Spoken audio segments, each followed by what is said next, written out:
Hello friends. Welcome to the Fiction Quest. How are you all? So in this video, we will see what if Naruto fell in love with Jewelry Bonney and get married. But before we start, if you want more amazing stuff like this, then be sure to subscribe to our channel and like this video. Also, if possible, share this video with your friends. Now without wasting any more time, let's begin the story. The perfect word to describe Marshall D. Teach and his crew of monsters and sea dogs. They had ridden to the New World in an unsightly fashion and rose hell the moment their legs came from their boat to the land. Settling themselves easily into the environment like a calm poison readying to pounce on its feast, they had been on the hunt. One of the famed 11 supernovas, also known as the best rookie pirates of the generation, had caught his eye. A certain gluttonous, foul-mouthed woman possessed the power to be, in a sense, forever young and in their prime. Blackbeard was and still is a greedy man, so he hunted her down till the ends of the islands, skewering her beloved shipmates left and right. She had a hard time watching her comrades fall. They were good company and friends. She ran for hours before being caught and tied up, so she did what she did best when captured by one of the most notorious pirate crews in the world. The Big Eater, Jewelry Bonney, yelled her ass off. She hated the man whom was sitting in front of her, eating without a care in the world. Zahaha. Really? A woman like you got a bounty over 100 million? What are those idiots in Marineford doing? Letting monkeys write the bounties? Zahahaha. Roaring laughter came from the middle-aged man, his smirk never leaving his face. The New World is a sea chosen for the strong. You have no place in it. That is unless you take up my offer and join my crew. Hell, you can be my woman, he said, nearing his face towards hers. As soon as he was close enough, she launched a kick right to his face, causing a cut to emerge from his temples. Fuck you, ya bearded pig, she roared, watching with pleasure as he started to lose blood. Gua. No, you're far too uncouth. Some woman need class, ya know. I get enough vulgar from my own crew, he yelled exasperatedly, glancing slightly at Katerina. Shivering, he didn't even allow those thoughts to cloud his already twisted mind. Turning his head, he turned to the exclusive gunner of the ship, Van Auger. Hey, the marine vessel exchange is coming, but I think we should leave, he exclaimed quietly, eyes glazing to his captain, whom just looked bored. And why the hell is that? Teach replied dully. Because Akainu is on it. And with that, the entire mood went from lax to alarmed within 20 milliseconds. Though their power was great, the crew still needed time before they take on the great Marine Admiral again. The man was a natural tactician with many years of battle experience under his belt, one of the many reasons why he became known to be as one of the greatest powers of the Marines. Aw shit. We're outta here, and with that, the Blackbeard crew rode off into the sunset like cowboys in a movie, very awkwardly, leaving one Jewelry Bonney behind to face the wrath of the most cruel admiral of the seas. Fuck. Somewhere in the New World the sky was blue and the sea was terribly dangerous from the outlook. Yes, the New World was a terrifying place to be in if they were weak and green. One lone pirate captain stood on top of his mast to look at the very sight of various thunderstorms taking place one by one in order. The sight was very amusing if looked at from a perfect standpoint. Oi, Captain. He heard a lazy voice spoke from below him. The man had black hair tied in a ponytail that if looked correctly, resembled a pineapple. He also had a scar over his right eye that stretched from his forehead to the bottom of his face. What is it, Shikamaru? The captain's voice was strong and slightly deep, a sign of mature growth. He himself sported spiky blonde hair that had a few loose ties on the ends. The blonde wore a red suit within his dubbed captain's cloak, and black baggy pants. His face had 3 whisker-like marks on his face that made him look like a fox. Hinata has spotted a marine ship 45 miles away from our current position. What do you want to do about it? He asked calmly. After many years the man had developed the tone of a veteran sea dog. His adventures shook him, but it definitely didn't stop him from his dreams. What direction are they going in? He replied. Directly ahead of our course. We have no choice but to cross them if we want to avoid these damn whirlpools. But that's not the most troublesome problem. The man voiced tiredly and looked at his captain. Apparently, Akainu is on that ship. You know what that means, right? The blonde captain nodded, eyes scrunching in silent fury. I see. Anything else? Shikamaru nodded. They have the Big Eater as a prisoner on board. Smiling at the thought, he proceeded to plan a way to deceive one of the most powerful men in the world as if he had done so a million times. I have a plan, so don't worry, Shika. That man still owes me a gift. And I plan on taking it now. Smirking darkly at the road ahead of him, Shikamaru couldn't help but shiver at the sight of his captain's features. Inform Hinata and Haku of my decision. We're putting code, ACT, into action. Be sure to break a leg. The blonde said while walking off to his quarters, laughing strongly as he did so. Shikamaru couldn't help but feel a smile adorning his features. His captain's enthusiasm was rubbing off on him. Yes, Captain. Aboard the marine ship, High Admiral, a young, green-as-grass sailor yelled as he entered the inside room of the ship. Looking around, he saw the famous High Admiral sitting down in a military-like stance looking over the map like a shogi board. Report. The man said, eyes piercing the young marine like a sword to a body. Yes, sir. Another ship is coming towards us. Nodding, he stood up and equipped his coat on to imply his position. What kind of ship? A marine vessel, sir. But there aren't supposed to be any around here, sir. He snapped, thoroughly terrified by just being in the man's mere presence. HMPH. A bunch of rogues. We're confronting them. All hands on deck. The man started barking orders left and right, getting ready to sail towards the marine vessel. Once he got outside, his eyes searched for any use of deception, only to find a legitimate marine ship coming towards them. Using his own vessel as a shield, he halted the movement of the other and jumped aboard the rogue ship. Halt! Who is the captain of this ship? Akainu yelled as soon as his feet touched the deck. The door in the back suddenly opened and it revealed to be an old blonde-haired man that stood near 6 feet 0 tall in height. The man also wore a standard marine outfit ranging from the slacks to the coat. I am. As soon as their eyes met, the admiral widened his by a fraction as slight recognition dawned upon him. Vice Admiral Namikaze. What are you doing here? He said while narrowing his eyes, using sharp wit to scan the man only to find that he was the real deal. After you reported your capture of the Big Eater, Fleet Admiral Sengoku sent me here to pick her up so you could continue your search for Blackbeard. The Namikaze replied with a cool expression, his eyes showing off not the least bit of hidden intent. I see. Very well. He jumped back to his ship, turning to his men, he suddenly began barking more orders. Get the prisoner out here. We're exchanging her to Namikaze. After that, redirect out course. We're going for Blackbeard. And without any more trouble, he brought a bagged, beaten and handcuffed prisoner to him.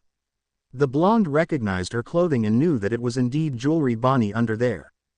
Thank you, Admiral. Now, I must get going. My duties have skyrocketed after the war ended a few weeks ago.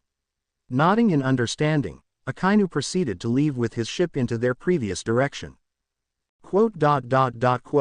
As soon as the Admiral was out of sight and beyond the horizon, the Vice Admiral smirked victoriously and snapped his fingers, immediately collapsing the image of the marine vessel and transformed it into a pirate ship.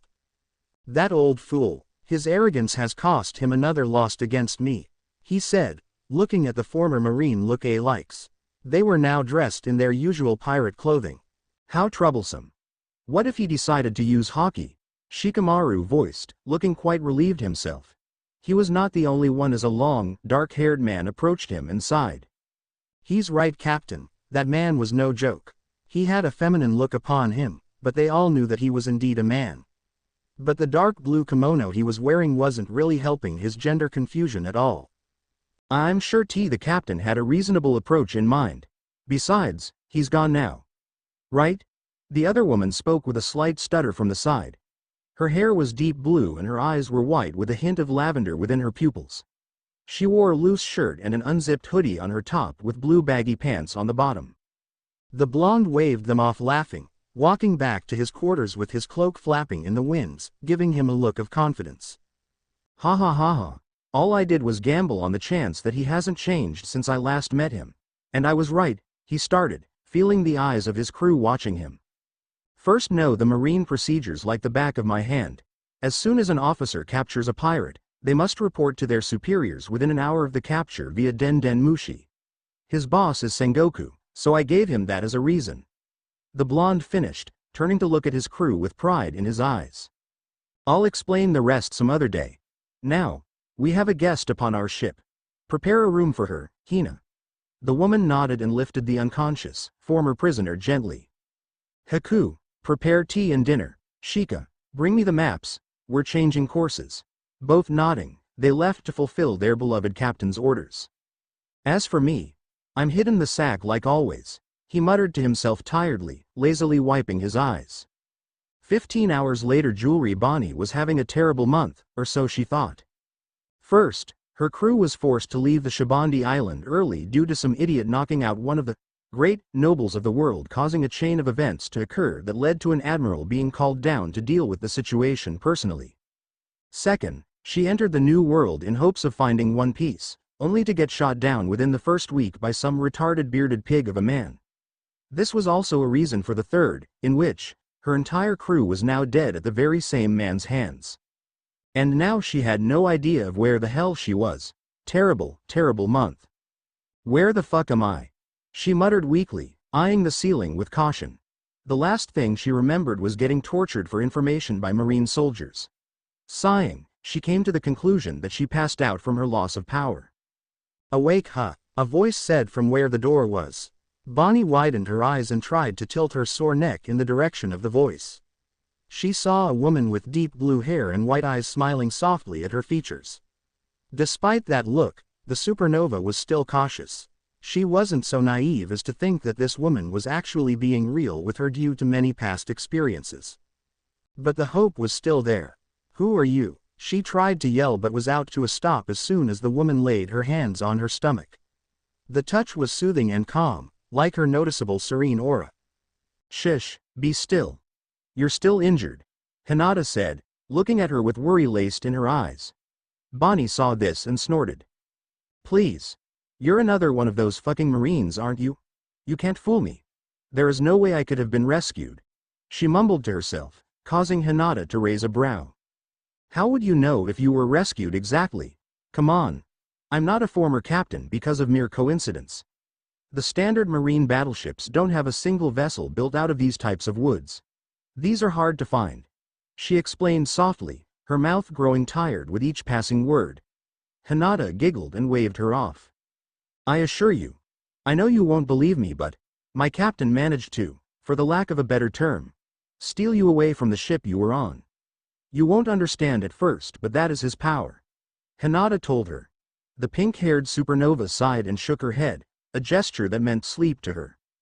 As soon as you are ready, my captain would like to see you, and with that, Hinata left the room satisfied. She had successfully planted the seeds of trust like her captain had wanted. Captain's chambers. So, Sabaody, Shikamaru voiced from the chair he sat at. For the past hour, they had been discussing on what moves to make ever since their meeting with the famous High Admiral. According to his captain, rescuing Jewelry Bonney was in a way a change of development in the blonde's drawing board. Yes, we will be returning to Sabaody Archipelago. From there, I want a message to all our other members to arrive here stat. We finally have the missing piece to the puzzle. He muttered, a wisping look entered his gaze. Dad was right. You really are the luckiest man alive. But what makes you think that she'll join us? Shikamaru asked, eyes half-lidded in laziness. Being lonely is a frightening thing, Shikamaru. One needs a reason in life in order to survive out there. The man spoke with a haunted gaze. The other man didn't even need to ask what he meant, being childhood friends. If that is all, Captain. Before he left, the blonde spoke out once more. Our guest should be up by now. Can you tell Haku to bring her in? Nodding his head, the pony-tailed man walked off to find his feminine crewmate. Few hours later, Bonney found herself limping slightly towards the captain's chambers. She was escorted by a very beautiful woman, in her own opinion, that looked to be as serene as the other pale-eyed lady. She wore a blue kimono that had white snow designs over it that helped her image of soft and innocent quite nicely. But she was on a freaking pirate ship, so such a thing didn't exist. Don't force yourself. The captain isn't going anywhere, ya know. The feminine man said to her suddenly, snapping her out of a muse. TCH.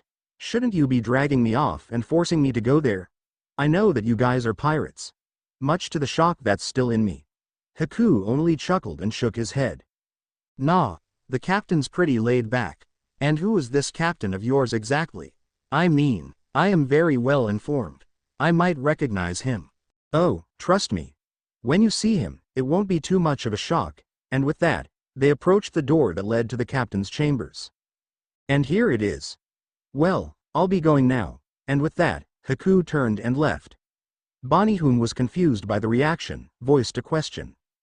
Aren't you worried for your captain? I mean, I am pretty much a stranger, she said aloud, only for a laugh to be heard. If you think you can take on the captain, then try your best. He ain't no pushover. Sighing, Bonney didn't like being underestimated, but she didn't have a choice since they had saved her after all. Opening the door, she came upon the sight of a blond man chugging down a bottle of rum at a decent pace, the shadows covering his face carefully and efficiently. As she walked in, the door behind her instantly closed, causing a loud sound. Startled, she looked at the man at the table and carefully maneuvered her way to the chair.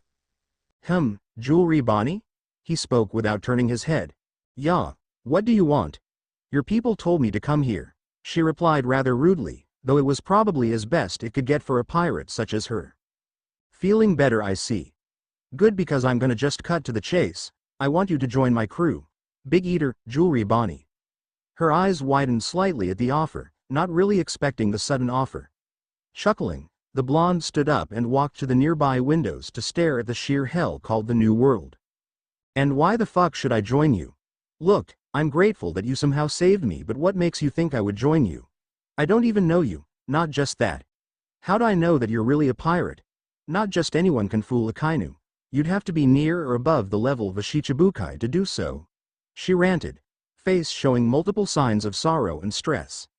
A terrible combination that could be lethal. Ha ha ha. Good one. Yes, you are indeed right. I would need to be somewhat near that level, shouldn't I? Struck confused by his confession, she gulped and took a turn. Just who are you? Turning around, she saw a face that any self-respecting pirate would know. Her eyes widened by epic proportions at the familiar sight of the man, whom struck many chords against the Marines. The guy in front of her was a force to be reckoned with. She had read many newspapers about the man's deeds, and frankly, it shook her to be in his current presence. This was the man that was considered the second coming of the god of hell himself. Why, you're that Vice Admiral. Grinning at her flabbergasted expression, Naruto walked over to her and offered his hands. Former Vice Admiral Uzumaki Naruto. But many people refer to me as the Guasan of North Blue. Beaten and crushed pirates dragged behind him personally, he would play jokes with his prey before finishing them. There was even a time when he pretended to be a part of a pirate crew, then when night came, he would slew them all with slow and maniacal pleasure. That is how he came to be known as the Guasan, or the Joker if you will. Naruto earned his reputation through hard work. He detested when they compared him to his father, a current Vice Admiral, Namikaze Manato. He even went to points of no return to show people his power. He captured many pirates, but none better than the former Shichibukai, Uchiha Madara. The battle was long and difficult, but Naruto came out as the winner. That was when some people started to recognize his power. For once in his life, he was a happy man. But then on fateful one day, a terrible tragedy occurred, one that shook Namikaze Uzumaki Naruto to the core and led to his immediate defection of the Marines. One that no one but him and his crew knew of. One that he would show the world. That would be the day he would crush the Marine forces. Guasan, a certain pink-haired, foul-mouthed said. Broken out of his muse, Naruto looked at her with a small grin and replied. It means Joker. Weird, huh? The pink-haired woman shook her head. After all, her nickname was Big Eater.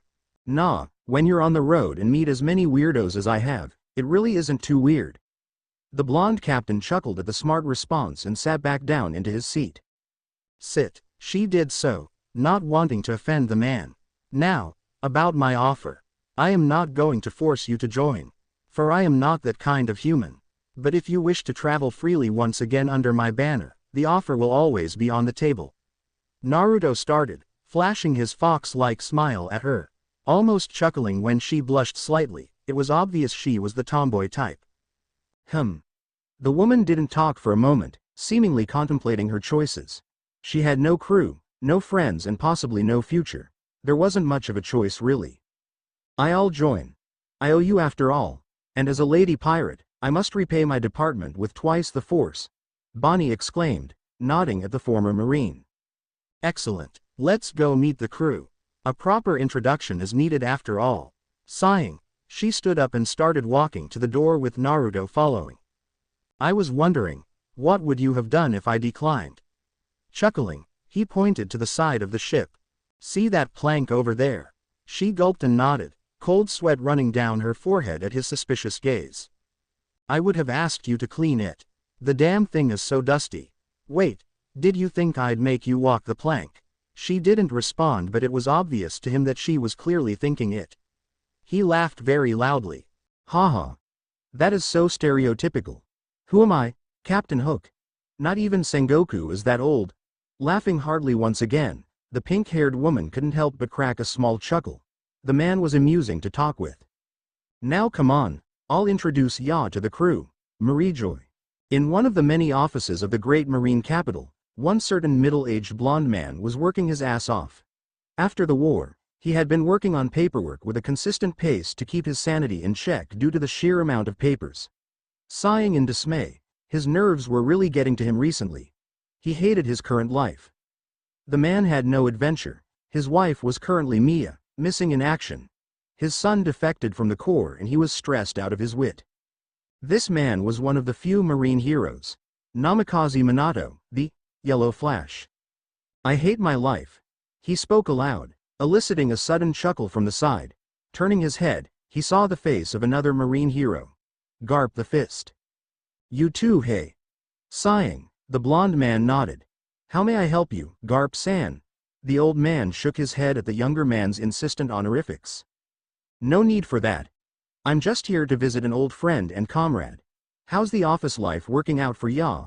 He asked with sly grin, obviously looking to push buttons. It fucking s. Even though he suspected a similar response, Garp had never heard the man use such foul language before. It was actually quite refreshing. Bawahahaha.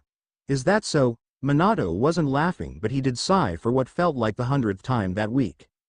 I'm under constant watch because my son decided to go rogue. I am also anxiously waiting for them to send me out so I could search for my wife. Sometimes, it's nice to think that my son defected to look for his mother. But I know that is probably not the case. My son is amazing, you know. The boy inherited my face, but he is nothing like me. I know he got his strong heart and courage from his mother. Was there ever a time when you wished you were like your son? The sadness in his voice was loud and clear. He hated himself for his noble own ways. Garp grinned and patted the man on the back. If I were like my son, they'd probably send me to the gallows. Bawahahaha. Manato chuckled as well, seeming a little sheepish. Ah, sorry about that, Garp. I forgot all about Dragon for a second. He waved it off, uncaring. No worries. In fact, it's still a running gag to fathers who want to be like their sons. Now enough of that. I brought some tea and cookies. Chuckling at the mont's laid-back attitude, he gestured for him to sit down. As the treats were getting prepared, they began to discuss once again. Man, sometimes, I wish I could quit. I don't see why I shouldn't. But this is the best way to look for my wife. I have many subordinates under me that will faithfully follow my orders. With that, I could have them search places I ask of them. But I'm starting to feel a bit differently about that approach recently. Garp quirked a brow. What do you mean? Well, let's just say I don't quite trust my subordinates as much as I used to. They have been acting very suspiciously of late. Garp's look turned cold. So, you think that they're spying on you? Manato nodded, having no problems with telling the man in front of him. Yes. I don't think the Gorosei, 5-star elders, quite trust me anymore. Ever since my son's defection, they have been quite cold to me as of late. Of course, I could care less about how they think of me. The thing is, they're getting in the way of my search for Kushina. Garp nodded and started stirring his tea. The situation the man in front of him had laid out was indeed a terrible one. Talk about being stuck between a rock and a hard place. Grinning, Manato sipped his drink, allowing the warmth to flow down his throat. Tea was good. Indeed. Now, there is another problem. My son has been very discreet as of late, and with his devil fruit, the boy is damn near impossible to catch. Even for an admiral-leveled man. Like yourself. Garp shook his head at the claim. Ignoring the last part, yeah, your son's very difficult to find. Not to mention his acting skills are far better than any professional. His Maimu no Mi illusion fruit powers are also a huge advantage to his already witty tactics. The only way to find him is to consistently keep up your hockey willpower, which is very difficult to do. Manato sighed and nodded. Irony that the only person in the world that could track him consistently is currently on his crew. Hyuga Hinata's Nen no Mi, sense fruit, one of the rarest Paramecia-styled devil fruits in the world. There are times I wonder, when in the world did my son become too damn clever? Not only does he know how to cover his tracks well, but he took away some of the best cards the government had. He stole at least 25 devil fruits before his defection. I don't think I've even seen Vegapunk so angry. He laughed at the last mention. Manato had never liked the scientists' mad experiments, as he'd like to call it. Biwahaha. Indeed, Sengoku almost broke down in tears when he saw the amount of paperwork on his deck. Thanks to Vegapunk, Marineford gave your son quite a doozy of a bounty. Manato nodded, looking to the side of his wall. There lay the picture of his son in one of the most terrifying bounties on the planet. It was pretty high. Yeah, my son. Upon the Beatrice, oi, we got a new member, Naruto shouted as soon as he set foot on the deck. After a loud settling of footsteps and mutters of troublesome, they all met at the front. Okay. As you all know, this is Jewelry Bonney, one of the supernovas from this generation. She already knew most of the crew, but it couldn't hurt to get a proper introduction. Introduce yourselves, he commanded. After a few sighs from a certain ponytailed-haired man, he stepped up. You can call me Shikamaru.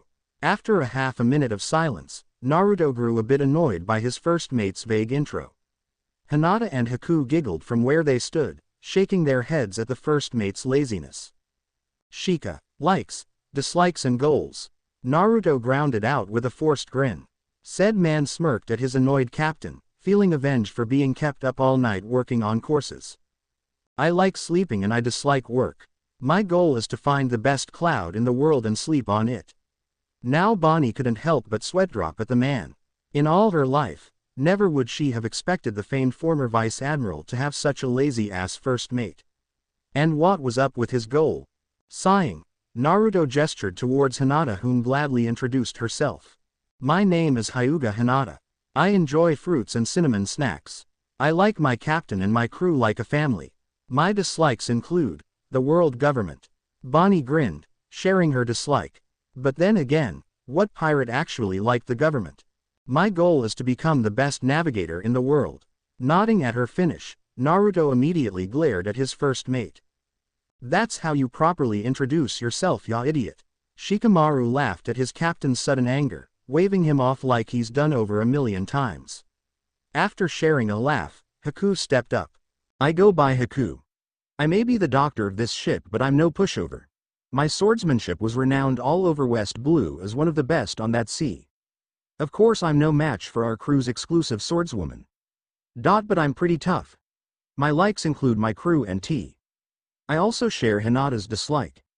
My goal is to meet one of the famed Drum Island doctors. She nodded at him. It's good to see a swordswoman, Bonney said, only for Naruto to cover her mouth. Shish, you shouldn't have said that. The pink-haired woman rose a brow, only for Naruto to point at the dark-haired, feminine man sulking at the corner. Why does everyone think I'm a woman? He whispered comically to himself, crying his man tears all over the deck. Sorry. I didn't know. She was cut off as Haku stood up and shook of his sadness. Don't worry. At least you weren't as bad as the captain. Naruto grinned sheepishly. You're still mad at that? Haku shook his head and didn't respond. Ignoring all that, you're next, captain. Eyes going to the blonde man, he flashed a smile and started. Name's Uzumaki Naruto. I like ramen and kicking ass. My dislikes are pretty massive, so you don't need to know them. Of course, one of them is the world government. My goal is to find the last ride. Bonney quirked a brow, never having heard of such a thing. What's that? Naruto shook his head. I'll tell you when we get to Sabaody. Now it's your turn. Opting to find out later, she faced the four and began. Jewelry Bonney. I like food and I hate the government with a passion. No goals. Though a bit short, it was really all she had. Well, since that's all over with, I'm going to announce our next destination. Like I said before, we're heading to Sabaody to meet up with the others. Bonney interrupted. So this isn't the whole crew? She asked, getting a nod from Naruto. Correct. We have 4 other members.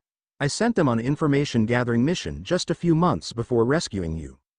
And just who are they? Grinning, Naruto walked to the back room and brought some wanted posters. Interested, she took a look and rose a brow. Seriously? Somewhere in the new world a lone woman sat in small restaurant reading a mail that she had gotten just earlier that day. She had long blonde hair and beautiful blue eyes. So, it's that time already, huh? Smirking, she looked if anyone was around. Standing up, she went to the back and prepared for her departure. For the last few months, she had been ordered to spy on a certain family of infamous pirates. The Kaido pirates, whom served the Yonko personally. Sneaking in perfectly, she got into the perfect position for gossip and such. As the cook of the crew, this sly woman got information out of everyone she could. Including many different pirates from all over the world.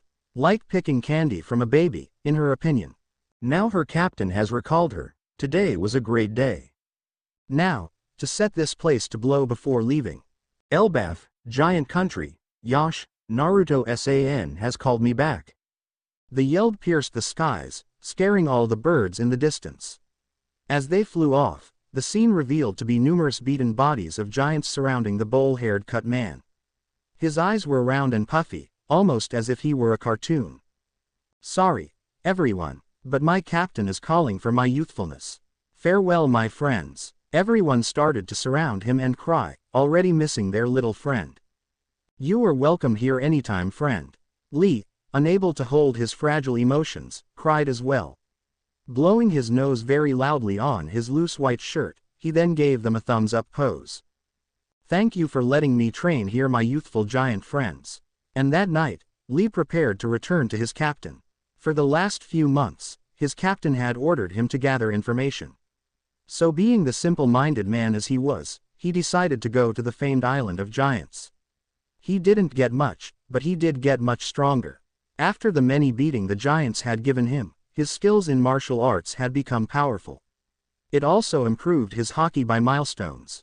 Now, to show Captain Naruto-san my progress, impel down. A dark-haired man had just returned from his shift as junior guardsman. Surprised when his superior told him that he had received mail. Of course the man knew what that meant. His captain had sent him a message. After reading it, the man smiled. A real smile that not many were allowed to see. So, Les is calling me back, huh? Folding up the paper, he proceeded to throw it into the fiery hell of lava. He was currently relaxing in the Impel Downs, Inferno Hell, the 4th level of the Great Jail. Very well, now to finish a little something. Wano Country, Forest. Such a beautiful place. Voiced a violet-haired woman. She had just received a recall from her captain. The woman was excited to return but couldn't help but be sad at leaving such a wonderful place. Wano Country, the home to the Dragon Slayer, Ryuma. Ah well. I will return here one day and make it my home. Farewell. Grabbing her beloved sword, she proceeded to strap it to her back securely and walk off, leaving the peaceful forest to slumber once more. As she walked off, she could have sworn that a humming sound was following her. Passing it off as paranoia, the woman passed out of the forest with glee. Back upon the Beatrice. Seriously, Naruto replied, grinning slyly. Bonney looked a little excited, which was a huge improvement from before. Just a few hours ago, she was cranky and sulky but changed to energetic within seconds. Anyways, we're set in sail. The Beatrice is hungry for adventure, Naruto exclaimed, not noticing the weird look on Bonnie's face. Beatrice. A smile came onto everyone's face as they heard that question. Our beloved Nakama and the very ship you are standing on, Beatrice. Ah. Bonney nodded, satisfied with the answer. Even she knew the importance of the ship's pirates' road.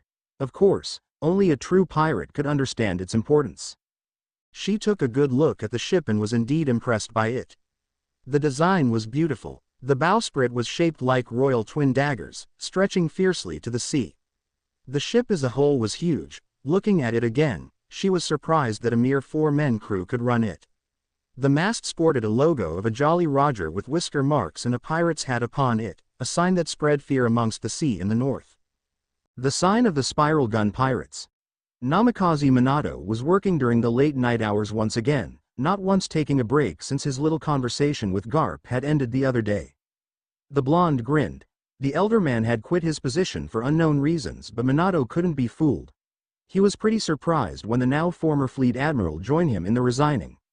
Sengoku and Garp were like best friends, though it was very difficult to tell at times. Knock, knock. Who is it? He voiced casually, not even bothering to take his eyes off the paper he was reading. Ooh, it's Borsalino. Manato tried to hold back a chuckle. The man's speech was so funny to listen to. Why hello, Kizaru Dono. The door opened to reveal a very tall man, whom towered over the blonde with frightening ease. He wore yellow-tinted glasses and a white-striped suit with his marine coat draped over him casually. Just Borsalino is fine. Whether or not his accent was fake, the man did a good job at selling it. Manato could barely hold in a chuckle, much less a grin. So, Borsalino-san, how may I help you today? The blonde asked, forgetting his paperwork at the moment. The man upstairs reported that Yu went to a prisoner exchange the other day. Hou did Totgu. Now that left Manato blank in the mind. He was speaking with Garp the other day, and other than that, he had barely left the office. What are you talking about? I haven't left the office, hell I haven't even left Mariajoy in months. Chuckling, the admiral looked at him with pity. Then, I'm assuming you have no idea about Jewelry Bonney's capture? Manato shook his head, having no idea what the hell the man was talking about.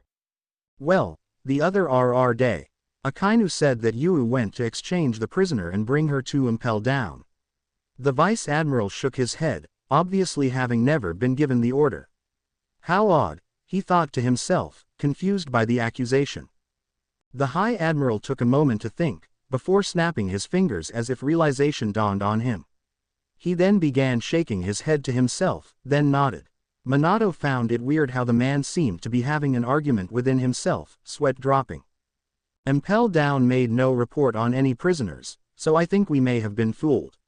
I'll call up Aokiji and ask him. Nodding, Manato immediately began reworking on his papers. The taller man left solemnly, obviously displeased with the errands he was suddenly doing. Only an hour later would they finally figure it out. That they had just been fooled by the spiral gun pirates once again. Shame. Sabaody. The week-long ride to the archipelago was anything but dull. Bonney had figured out that the spiral gun pirates liked to spend time talking often during their ship rides. She had found out many different things about her new crew, such as Shikamaru liking to play shogi on his spare time or Hinata reading many different books at the same time. They were a very diverse crew indeed. Ah, good old Sabaody. Never leaves you bored for a moment. I remember coming here my first time. It was a good day indeed. Naruto spoke aloud, remembering the day he came here. Especially when he'd met one of the Tenryubito, the blonde was very close to killing the man. But other than that, he had fun fighting off bounty hunters for sport. Due to his bounty, he was often targeted. I hated my first time, an admiral came. Bonney mentioned with a sour face, eliciting a chuckle from the crew. I heard about that. Glad I wasn't there, Shikamaru mentioned from the side, grinning to himself. I heard Kizaru went there. How unlucky for you guys, though it would have been worse if that Akainu went. The man would have slaughtered everyone on the island rather than playing around like Kizaru. Haku added, having read about the incident on the newspapers. It must have been terrible. Hinata said, looking at the pink-haired woman in sympathy. No one wanted to go up against Kizaru, the man was an offensive powerhouse. Nah, I didn't actually meet the guy. Got out of there as fast as my legs could take me, she mentioned, chuckling at their expressions. That's good. Kizaru isn't someone you should fight alone. No matter how childish the man is, he's possibly the strongest of the three. Aokiji has the brains of the three while Akainu has the tactics and wit. A truly frightening trio, but of course, they were no match for Whitebeard. The blonde captain mentioned, he respected the elder pirate for his power and ability to keep order. Too bad he kicked the bucket. Bonney said, indeed, the New World has broken into war because of that. All of his former territories have been ravished by pirates and his own divisions have been separating. The Whitebeard Pirates has officially been disbanded with members dividing into their own crews. I have been searching for Marco, but he's a very difficult man to find for some reason. Rumors are, he's with red hair at the moment. The captain replied, making Bonney look at him with confusion. Why do you want to talk with Marco? Naruto stopped for a moment, contemplating his response. He has something that I want, and I intend on taking it from him, one way or the other. And with that, he began walking again. Following him, Bonney's confusion grew even more. And what's that? Smirking darkly, sending furious shivers down her spine, he responded in the most casual manner as he could manage. The last will of Edward Newgate, Shacky's rip-off bar. The former pirate, Shacky, was bored out of her wits. Ever since the Straw Hats left, the place had been about as quiet as it could get. She was contemplating removing the rip-off title from her bar, but refused to think of that. It was her style and boredom wouldn't change her mind. Now she was wondering how her old friend was doing, though he's always leave the man would eventually return. Damn that Rayleigh. She was broken out of her muse when her door suddenly came open, surprised to see a young blonde woman walking over to her counter. Hello, how may I help you? Shacky started, not willing to lose the chance of mingling with a new customer. A barley and some cheese would be nice, thank you. She spoke in a gentle voice. But being the veteran pirate Shacky was, it was easy to tell that the woman was anything but gentle. Her posture suggested that she was a spy type of person and a damn good one at that. Maybe it was her woman's intuition acting up again. But then again, does woman intuition work on other women? Of course. And with that, the elder woman went to work. Silently studying the blonde from the corner of her eyes, she noticed that she had blue eyes and a cat-like face. Her hair was tied into a ponytail that flowed all the way down to her waist. She wore a white dotted black t-shirt with a baggy jeans to match and a brown belt crossed her waist in an X, leaving several look-alike pistols hugging her hips. On her face were blue-tinted shades, the same color as his eyes. Now that Shacky thought about it, she looked vaguely familiar. Ah yes, definitely a pirate. Finishing up her order, the older woman placed her customer's desires in front of her. Here ya go. Smiling, the cat-like woman began to dig in gracefully. Shacky took a seat in front of her, ready to start a little small talk. I don't get many customers around this hour. She started, almost making the woman in front of her laugh. Well, I'm surprised that you get customers. If the name of your bar is anything to go by. Chuckling, the elder woman looked a bit sheepish. Well, I have a few friends. So how about you? What brings you here in these neck of the woods? After finishing her bite, she decided to answer. As you have probably figured out, I'm a pirate. My captain has recalled me from a long-term mission and I didn't feel like fighting bounty hunters, so I came here. Nodding. The logic was understandable. Bounty hunters rarely hang around her territory since pirates were usually around the carnival area. You're pretty honest. Did your captain ask you to come here? The blonde smiled and shook her head. Nah, Shacky rose a brow. Then how will your captain find you? A chuckle came from her. He'll manage, so mind tell me why the famous Shikuyuku is running a bar. Now it was Shacky's turn to chuckle, not many people would remember her. She quit pirating many years ago and now this young woman in front of her had mentioned her real name as if it were worth remembering. Ah. Good to see the power of knowledge within you youngsters. I retired many years ago, since you know me. How about you introduce yourself, young lady? I don't see why not. The name's Niyugito and it's a pleasure to make your acquaintance, Shikuyuku-san. Shacky grinned lightly and waved off the honorifics. No need for that. You may call me Shacky if you wish. Yugito nodded. Cool. And with that, she began to chat with the elder woman for what seemed to be hours. They talked about things ranging from lowly weapon arrangements to the intricate politics of the world. A conversation that dominated between the two were their opinions on whom would make it the biggest within the grand line between all the rookies, or the supernovas in specific. That dude named Eustace Kid is a pretty powerful candidate, considering the sheer amount of power his crew has. Trafalgar Law is also a sly one, but I am still unsure about many things with him. And of course, Monkey D. Luffy.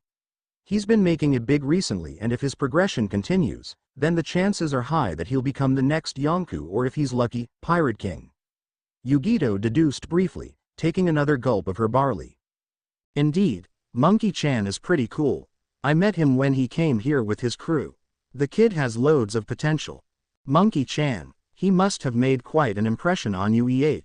Smiling, the dark-haired woman nodded at the claim. He reminded me of someone I knew.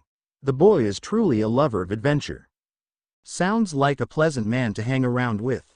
I saw his deeds during the war. The boy is powerful indeed. He was also able to raise hell in Impel Down, which is something that not many would attempt. I was also surprised when he defeated Rob Lucci. Not even I could defeat the leader of the CP9. You don't seem to be a fighter type. Shaki was cut off as another customer entered. Turning her head, she came face to face with a pale, dark-haired man. He wore a black, long-sleeved shirt that was cut down to the middle. The teen also wore long pants with what looked like a set of brushes on his waist. The elder woman knew exactly who he was. "Oh, you're here too, Kitty," the new customer mused. The blonde, cheese-eating woman growled lightly at the pet name that was used, though it was more playful rather than hostile. "Why hello Yurei-1. I see you decided to come here as well." Using her own pet name, she growled even further when said man didn't even react to the barb. "Ah well, like they say, great minds think alike," he added, smiling creepily. As the two started to converse further, Shaki decided to watch from a distance. The woman's brilliant mind was working furiously to remember the identity of the man that had just entered through her bar. Yurei, Kitty, it was all coming back to her now. Sai, the ghost, and Catnip, Yugito. They belonged to the Spiral Gun Pirates, captained by the infamous Guasen, Uzumaki Naruto. The crew also consists of the genius, Nara Shikamaru, and the Moon Queen, Hyuga Hinata. Now, there were more members, but I don't remember. Geez, where are my newspapers when I need them? Shaki. Something wrong. Broken out of her daydream, she suddenly realized that the pale man had taken a seat next to Yugito. He was also looking at her with a curious expression. "Oh, nothing. So, what would you like, young man?" she asked, grinning properly. An apple and some water will do, thank you." Why, of course. As she was leaving to get the stuff, Yugito jerked her head to her nakama with a look that meant all business. "What did you find out?" she asked with silent urgency laced in her voice. Sighing in dismay, Sai nodded at her in the positive. It was as the captain suspected. Numerous ink-like creatures started to form into his hands, revealing the information that he had gathered. Reading it from the side, Yugito shook her head. "The captain will not be pleased with this. Sabaody, Mangrove 53. Hinata." Naruto spoke as if issuing a silent command. The blue-haired woman nodded and activated her devil fruit ability without breaking a sweat. No. Sense. Bonney witnessed an interesting sight as stretch marks appeared around the woman's eyes. It gave her a somewhat intimidating look. Metsuki, eyes. The clear-eyed woman took a few minutes, much to the pink-haired member's confusion. Noticing this, Shikamaru sighed and decided to explain. Hinata ate the no sense fruit. It allows her to enhance or downgrade any of her senses. If she wants supervision, she focuses on her eyes. If she wants to smell someone out, she focuses on her nose. Etc. Nodding, the former captain had to admit that it was a very convenient skill. Yugito-chan and Sai-kun are resting in a place called Shaki's Rip-Off Bar, to the east of here. Lee-kun is currently in Mangrove 32 riding a roller coaster, and Yugao-ni-chan is talking a stroll around Mangrove 42. Naruto face-palmed himself. His crew was all over the damn place, and it would probably take a while for them to group back up like he planned. Shika, you know where Shaki's bar is, right? The first mate nodded, remembering a few times he'd seen the place. "Good, I want you to find Lee. Hinata, I want you to go get Yugao. Haku, watch over the ship. Bonney and I will head over to Sai and Yugito. We'll all meet up at the ship, is that understood? Obeying his orders, the crew started to split. The blonde gestured for the new member to follow him. Come, I'll introduce you to Yugito and Sai. They're very nice people. Mariajoy. Manato was a tired man. The weary bags under his eyes were a huge giveaway. His problems were starting to grow and grow every day like a fungus on a dirty piece of moldy bread. The more he thought about it, he realized that his amount of allies with the Marine Corps were drastically falling. With Garp and Sengoku's resignation, the only person he could really depend on was himself and the man in front of him. Speaking of the man in front of him, that very man had just brought the blonde Vice Admiral new problem. Aokiji, the new Fleet Admiral of the Marine Forces. He wasn't a strict man by all means, but the problems he brought were very real. Earlier that day, Kazaru had reported that he went off without orders to get a prisoner exchange and he had no idea what in the world the man was talking about. And now, Aokiji was getting ready to discuss the topic. So, you really have no idea what we're talking about? The Iceman started, obviously stressed with his new job. So much for lazy justice. No idea, I haven't left my office in months. He replied a bit harshly, getting tired of all the work he'd been doing. Aokiji sighed, pitying the man in front of him. Don't be so haughty, I believe you. I need to record this, you know. If Akainu gave her to someone who looked like you, then there could only be one answer. Here it comes, Manato thought to himself. I know that it was Naruto that impersonated you. He's the only one that could possibly fool Akainu and walk away alive. I suspect that your son is at Sabaody Archipelago as well, since that is the only place he could go to regroup. I've sent the hunter squad to search for them with an order of alert on site. You know what that means, right? The blonde nodded. If he's there, then you have full justification to use the buster call. He nodded. Yes, but of course, I'm not going to do something stupid like that. Sighing in relief, the blonde shook all thoughts of terror from his head. Then what will you do? Aokiji sighed and scratched his head.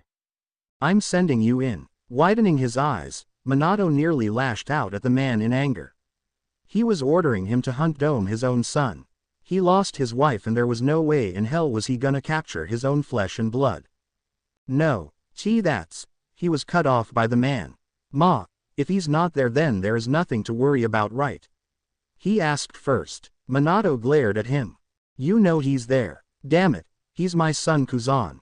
The taller man sighed, obviously displeased by the man's lack of insight.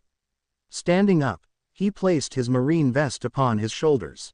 You, my friend, have been stuck in this office for far too long. Go get some fresh air. Chill, and you are leaving as I ordered. And with that, the newly appointed Fleet Admiral dematerialized from the room, leaving the yellow flash to groan in frustration. Do I have to fight my son? Oh, who was he kidding? His son would take any excuse to fight him and get away with it if he had the option. The end. Now we will see you in the next video.